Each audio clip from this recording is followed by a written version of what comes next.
này chơi new free ni pipang medva yang teh bun sang ni teh hang klaim dah di kat le chơi new free ni pre kana bun sang centang ta bukla le tung kat le tum klum bing knok na yuan hang klaim bayu kana bun sang ka nyopu le si te jan ngya ko ta le si ne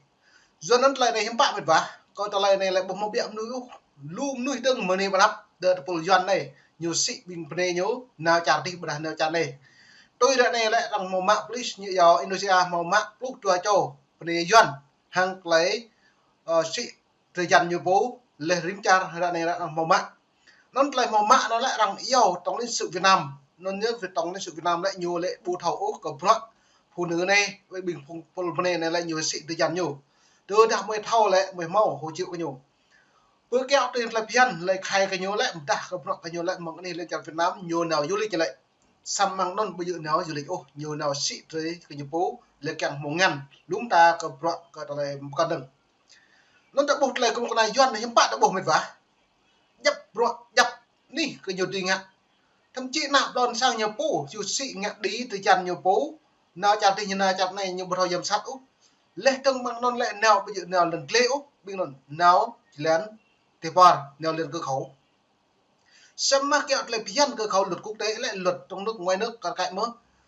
po bay như nào như các lễ lễ từng như một lại phiền như tôi cái ép mạng lại yêu lễ Việt Nam xem ra đây em bạn tum thun lên độ bọn như bạn nào bồi dụ tôi ép lui nó nhá chính rằng nghi ngờ lễ vi phạm rõ rẽ chính đáng cộng sản Việt Nam nhiều pre nạ buồn sang cái nhiều ngạ sẽ đồn nên lo có mềm ta rồi về một lúc lâu mềm đi vi phạm lại xem lăng một này dần sĩ nạ buồn sang nhập bộ hướng ngạ đi chả đi. Tổng cục xuất nhập cảnh Indonesia vừa bắt giữ 12 nữ công dân Việt Nam bị cáo buộc tham gia hoạt động mại dâm khi ở Indonesia bằng visa du lịch. Tin cho hay những người này bị bắt giữ tại một địa điểm giải trí ở Muara Karang, Bắc Jakarta. Giám đốc cơ quan giám sát và thực thi luật xuất nhập cảnh, ông Yudi Yusma, công bố thông tin rằng 12 công dân Việt Nam này đã làm công việc bán dâm tại địa điểm giải trí đó trong khoảng 1 tháng, theo tường thuật của Tempo.co hôm 13 tháng 12. Ông Yusma giải thích rằng các vụ bắt giữ được thực hiện sau khi có nhiều tin báo của công chúng. Các cuộc điều tra sau đó do cơ quan xuất nhập cảnh tiến hành đã xác định rằng 12 công dân Việt Nam này đã nhập cảnh vào Indonesia theo diện miễn visa và diện nhận visa tại cửa khẩu cho mục đích du lịch. Tuy nhiên họ không đi du lịch mà tham gia vào các hoạt động mại dâm. Tempo.co và Antara dẫn lời ông Yusma cho biết những phụ nữ này tính tiền phục vụ là 5,6 triệu rupiah mỗi lần đi khách, tương đương với 340 đô la Mỹ. Tổng cục xuất nhập cảnh Indonesia xác định rằng 12 phụ nữ Việt Nam đã vi phạm luật xuất nhập cảnh với hành vi sử dụng visa sai mục đích.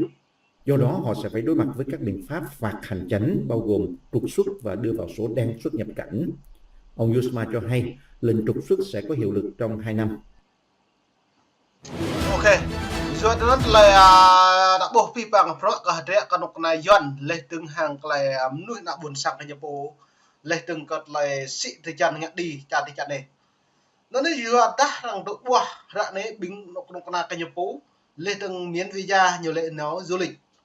xong lại nào du lịch mất cái lại nào sĩ rồi nhớ bởi anh ta nguyên rằng nguy ngờ hàng cái học ác lên một lúc cho đây làm sao cho nhiều mạng em bạn mà tiểu Việt Nam lênถึง 350 đô cái đó là làm sử dụng nào hàng người toi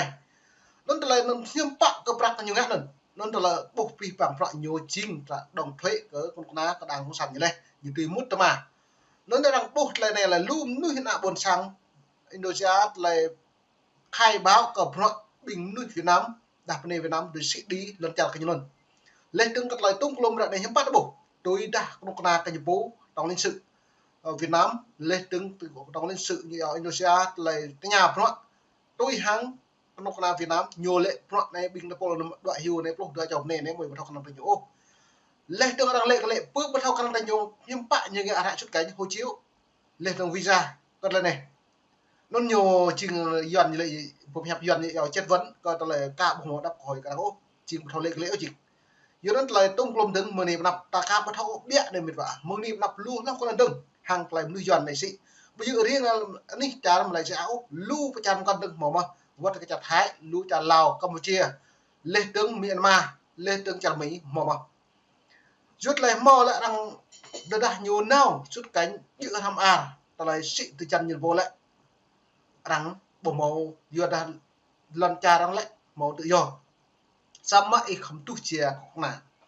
xong lại này một tu chia i trôn thuế trình nó lại trình rằng phát cái nhiều lại mạ mong tua thun bạp cơ ta lấy công sự cảnh nào chặt đi nào chặt này vừa hàng sóc lực hiện tế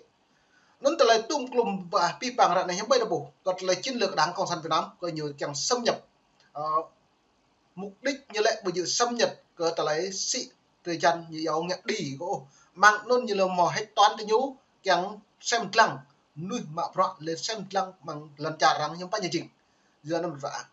lên tương cơ ta lấy mong đi đập tương kèm trúc hồi nội lại nó rim cha từ chân mấy lên tương trả cả anh đi bình quân mạ rõ cả hàng là bình thọ bộ AD tọ mong thế này prak met cơ hồi nội lên ta ban lần là bên bên ngoài nên mình về em lăng cật lại rõ hàng lại cái cao nuôi học ạc thì chọn nguy lần trả kèm một lại đập nàng mình vả nó mang thế giới này hiếm bạc nào hàng lại sung bạc hàng lại rung răng hàng lại học toán lên trong giới này. 4 chuyên gia di trú mà Reuters phỏng vấn cho biết họ không chắc chắn về việc công nghệ và thiết bị an ninh biên giới mới có thể ngăn chặn được các vụ vượt biên hay không. Các chính trị gia Canada thừa nhận rằng việc tăng cường an ninh biên giới phần lớn là để tạo ấn tượng về sự an toàn. Trong khi đó, các nhà hoạt động ủng hộ người tị nạn như Carlos Rojas Laza lập luận rằng các biện pháp hạn chế không ngăn cản được di dân. Khi bạn cố gắng đóng cửa biên giới, điều duy nhất bạn làm là đẩy mọi người vào tình trạng mạo hiểm và làm tăng lợi nhuận cho tội phạm có tổ chức.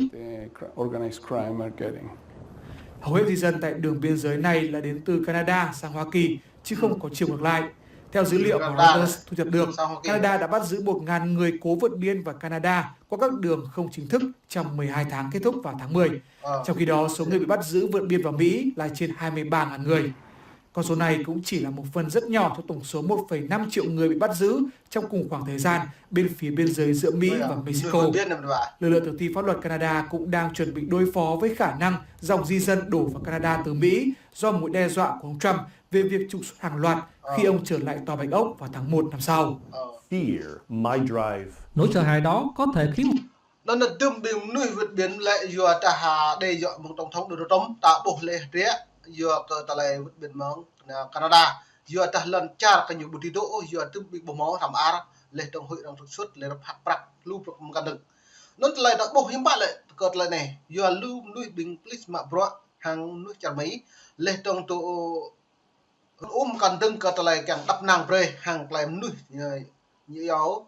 vượt biển cho phép cợt lại nào quạt lệ lần chả nào Canada đừng với nó nào Canada mong Mỹ nào Canada đoạn của Mỹ hiếm bạn đã bộ như chính một điểm nắp lệ trong vừa ta rim cha nước Mỹ và nước Canada lệ cái nhung sẽ cất lại phiền tổng thống Trump như ngạc rõ lần cha bơi bộ mỏm nuôi ô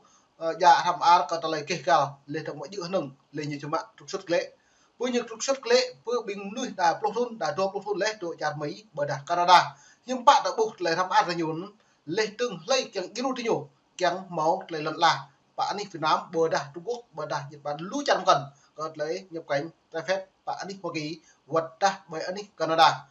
nên từ lại tung klum mày rồi về lại buộc cật lại một điểm nắp lại rung răng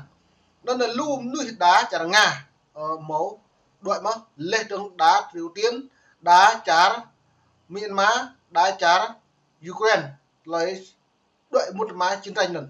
lại là ngại hiếm bây được bổ nên từ lại xem tăng thực lại rung một điểm nắp tôi đe dọa tổng thống Donald Trump lại nhiều mạng rõ lại nhập hiệp lên như không ngạ lên tương lại ngạ nó lại hiếm bạn lên càng cái đủ bình nước đọc đạp rồi nó đặt xem lặp một lại hình pro một điều đọc tương mình ra đi nó lại hình nó lại hình lại chuẩn chuẩn về thông tin tổng hợp cầm nuôi bình nuôi Việt Nam lên tổng nuôi trà tỉnh ngáo lên trà nuôi Indonesia hàng mỏ mặn pluk tuổi chồng này dùm bạc vẹn phun cả dùm vẹn mông cột nặng cái nhập phố vắt tổng lên sự nhỏ ngã mất cả vi bằng phật cho những ngã nên mệt vả pni đã bạn này đã bọc play cho nhiều lâu chứ pni vi bằng dòng đây mệt vả còn tuần mày gọi về Sydney cạp tôm nung ô có ý cạp ha để được cất mày hẹp cạp tôm nung nó có ý bình luận cố lệp rê lúc nước thau có thành trời new free này pni buồn sang khắp những xem đọc